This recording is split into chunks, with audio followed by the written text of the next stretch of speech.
You've likely heard of the skin pinch test, a popular method for assessing hydration levels. This test, with its roots in healthcare settings, uses skin elasticity as a yardstick to gauge hydration. Simple, yet intriguing, isn't it? The process involves pinching your skin to see how quickly it returns to normal. A faster snapback usually indicates better hydration. However, as with any tool, it's important not to overlook its limitations. The skin pinch test isn't as precise as other measurements. There are no clinical standards for its application, which adds a degree of variability. It's a bit like the Wild West of hydration tests, with no hard and fast rules to guide us. Moreover, the test's effectiveness can vary among different groups. For instance, older adults or individuals with certain health conditions might not get accurate results. So while it may be a quick and easy method, the skin pinch test isn't the be-all and end-all for detecting dehydration. As with any test, the skin pinch isn't flawless. The skin pinch test, despite its popularity, has its fair share of limitations. It's crucial to keep these in mind when evaluating your hydration status. Primarily, the effectiveness of the skin pinch test can vary significantly among different age groups. For older adults in particular, the test may not be as accurate. It's a well-known fact that as we age, our skin naturally loses elasticity. So, when an older adult performs the skin pinch test, the skin might take longer to snap back, not necessarily due to dehydration, but simply as a result of aging. Likewise, those with certain health conditions might find that the skin pinch test isn't the most reliable indicator of hydration. For instance, individuals with skin conditions that affect elasticity, such as scleroderma or Ehlers-Danlos syndrome, may get misleading results. Moreover, the skin pinch test is not standardized clinically. This means there's a lack of established norms or ranges to define what is considered normal or abnormal. Thus, the test's outcome can be quite subjective, varying from person to person based on individual interpretations. It's also worth noting that the skin pinch test solely measures skin elasticity, which is just one aspect of hydration. It does not take into account other vital signs of dehydration, like dry mouth, dizziness, or fatigue. Therefore, if you're relying only on the skin pinch test to assess your hydration levels, you might be missing out on other crucial indicators. In conclusion, while the skin pinch test can be a handy tool in your hydration assessment arsenal, it's not a one-size-fits-all solution. It's important to use it in conjunction with other dehydration indicators and not as a standalone measure. So, while it can be a useful tool, remember that it doesn't work for everyone. The skin pinch test is a piece of the hydration puzzle, but other indicators can also give valuable insights. Let's delve into these additional indicators of dehydration: urine color and thirst. Now you may be thinking, how can the color of my urine indicate my hydration levels? Well, it's pretty straightforward. The lighter the color of your urine, the more hydrated you are. If your urine is a pale, straw-like color, you're likely well hydrated. However, if it's a darker yellow or amber, this could be a sign that your body needs more water. But why does this happen? It's all down to a pigment called urochrome. When you're properly hydrated, your urine contains more water, diluting the urochrome and making it lighter. If you're dehydrated, there's less water to dilute the pigment, resulting in darker urine. It's a simple yet effective way to check your hydration. Moving on to thirst. This might seem obvious, but it's often overlooked. Thirst is your body's direct way of saying, hey, I need more water. Now, it's important to note that thirst isn't always a reliable early indicator of the body's need for water. Many people, particularly older adults, don't feel thirsty until they're already dehydrated. So it's essential not to rely solely on thirst as an indicator. By using these indicators together, you can get a more accurate picture of your hydration levels.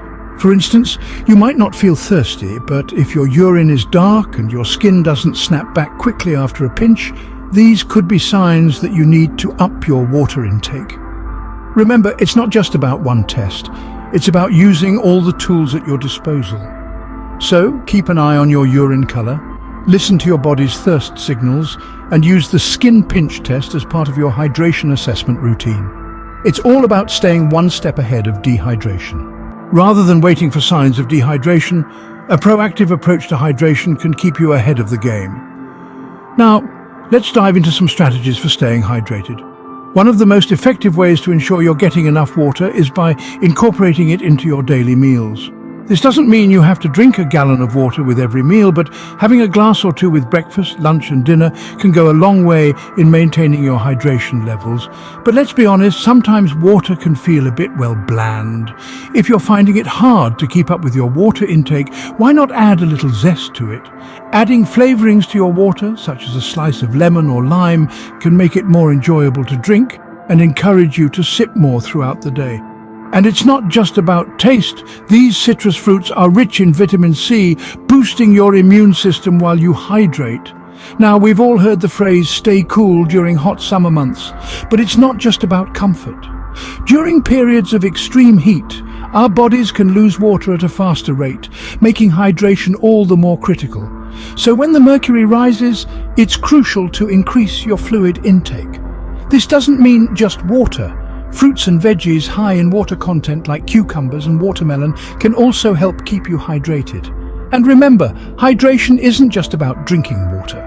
A balanced diet, rich in fruits, vegetables, and whole grains, can provide your body with essential hydration. These foods are often high in water content and can contribute to your overall fluid intake.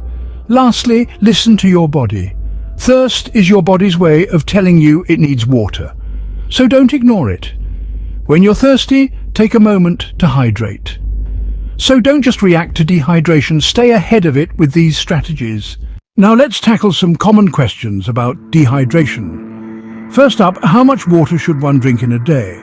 The answer can vary, but a general guideline suggests 8 glasses, each holding 8 ounces of water.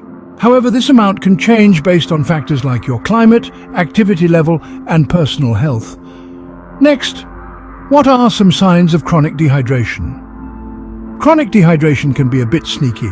It doesn't always present with the classic signs like thirst or dry mouth. Instead, you might notice consistent fatigue, headaches, or even a decreased need to use the restroom. If you're experiencing these symptoms, it might be time to up your water intake. Moving on, can dehydration affect your skin? Absolutely. Skin is the largest organ in our body and requires a good amount of hydration to function properly. Dehydration can lead to dry, flaky skin and even wrinkles. So staying hydrated is not just about quenching thirst, it's also a beauty secret. Here's a curious one. Can you overhydrate? Well, yes, it's called water intoxication and it's rare but serious. Overhydration can lead to a dangerous condition called hyponatremia, where the body's sodium levels become dangerously low. Finally, what are the effects of dehydration on the body? Dehydration can affect the body in various ways, from causing headaches and fatigue to more serious issues like kidney stones. It can also impact cognitive functions, affecting your concentration and mood. Remember, knowledge is power. The more you know about dehydration, the better prepared you'll be to prevent it. Hydration is more than just drinking water. It's about understanding your body and knowing the signs of dehydration. It's about being in tune with your body's needs and recognizing when something isn't quite right. From the skin pinch test's elasticity check to the color of your urine, these are all valuable checks in assessing your hydration levels. However, as we've discussed, the skin pinch test isn't foolproof. It has its limitations, especially for older adults and those with certain health conditions.